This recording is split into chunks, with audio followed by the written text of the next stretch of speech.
The Lost Highway to Life. As a case study in the use of metaphor in film, Lost Highway is about as perverse as it gets. Perverse not because it is perverted, as if it were itself a work of pornography, but because it upturns expectations. Think as if Lynch were an exorcist employed to make his clients demonically possessed. That is to say, he does a director's job but does not produce director's work in anything like conventional terms. On the surface level, it is difficult to summarize without diminishing its inspired subversion. A man commits a murder, he kills his wife. That man is convicted and imprisoned, and in the solitary cell where he is confined, something strange happens. In that cell, he is transfigured into someone else entirely. What seems to be going on in a nonsensical way is that two films have been seamlessly spliced together. The main character, such as he is thus played by two different people. The reason for this mashup is hard to fathom. Of course, you can read about the inspiration, O.J. Simpson.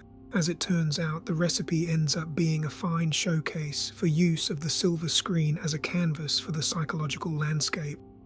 There is no obvious MacGuffin in this film, but I identify one, a latent motor within the film. The question Lost Highway poses to its audience is, are you, as a seeker after what is worthwhile, are you walking in Memphis? Are you walking in the footsteps of someone worthy of emulation? Or equally, are you on the lost highway? That is, have you found the lost road to personal fulfillment? I will be upfront about my appraisal of this film. Lost Highway is in fact a film about human flourishing, and that is why the highway, undiscovered to so many, is the lost highway. And when the lost highway is discovered, then the route to personal fulfillment is discovered, is put into practice and perfected, which results in a transformation. In this film, the vehicle of transformation is the saxophone. 2. Finding the lost highway isn't enough, you have to travel it. This requires one to face off personal foes and demons. The foremost foe of all is self-love. Cinema's motif for malignant self-love is given by female doppelgangers. 3.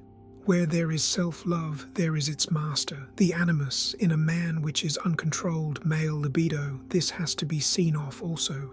The result of following through on one's true calling is irreversible transformation, becoming what it was intended for you to become.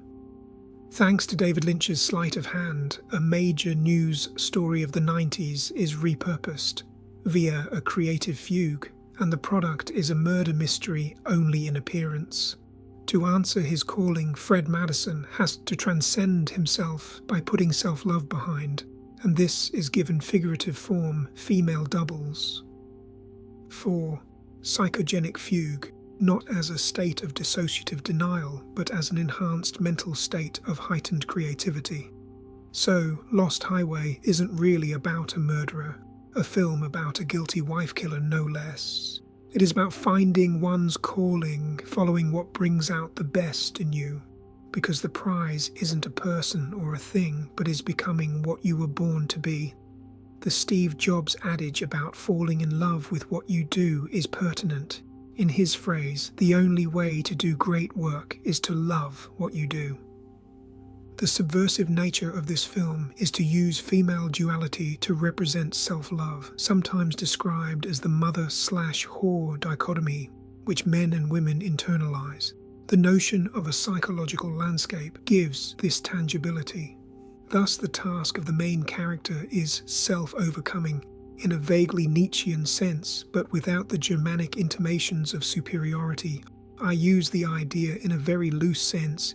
It isn't 2001 or Fight Club, but is part of a broader genre. All this falls under the veil of a film that takes inspiration from O.J. Simpson's Double Murder, covered by the rubric of psychogenic fugue. David Lynch used to get one every weekday afternoon. He couldn't help himself.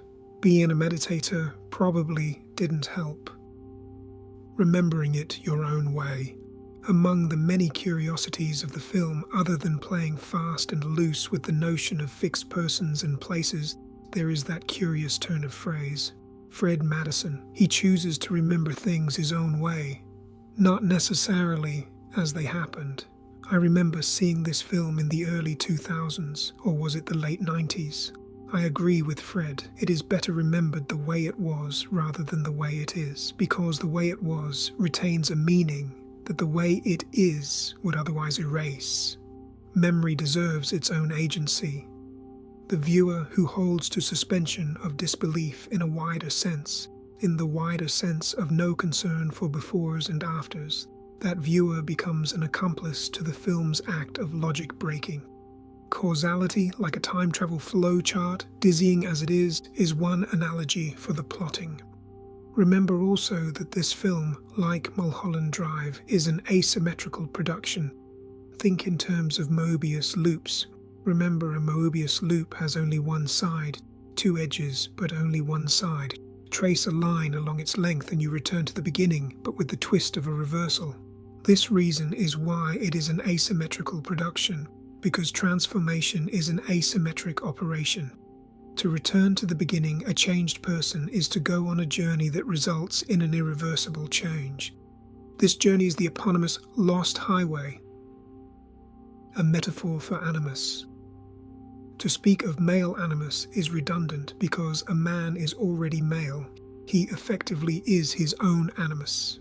One way to explain it is by use of hydraulic metaphor, with a bit of Jungian psychology thrown in. Dick Laurent is the animus within Fred Madison. When Fred puts to death his animus, he can emphatically say, Dick Laurent is dead.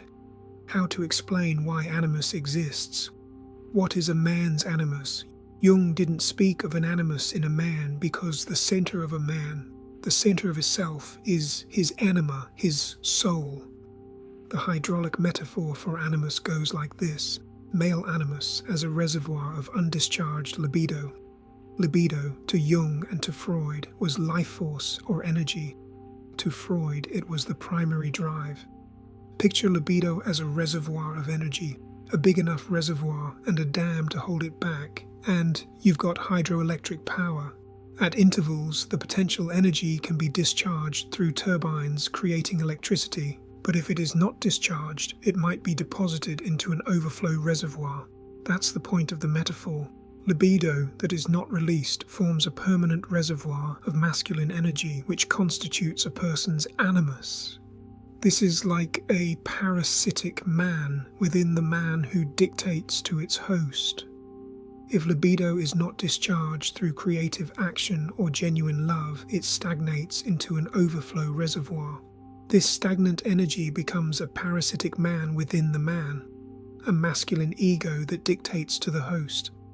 Peter Dayton feels the heat of Mr. Eddy's intimidation. The reason Mr. Eddy exists is because Fred Madison cannot satisfy his self-love. He cannot satisfy self-love into which libido discharges itself, because self-love is insatiable and it does not matter that Peter Dayton is a virile young man, Alice Wakefield cannot be satisfied. It does not matter that Renee Madison is Fred's wife. She prolongs the marriage by consoling him in his sexual inadequacy. While Alice is nothing more than a partner to his animus, Renee hides death beneath her face. So when Fred goes to the bathroom to recognize himself in his reflection in the mirror, Renee is afraid of Fred coming to true self-recognition.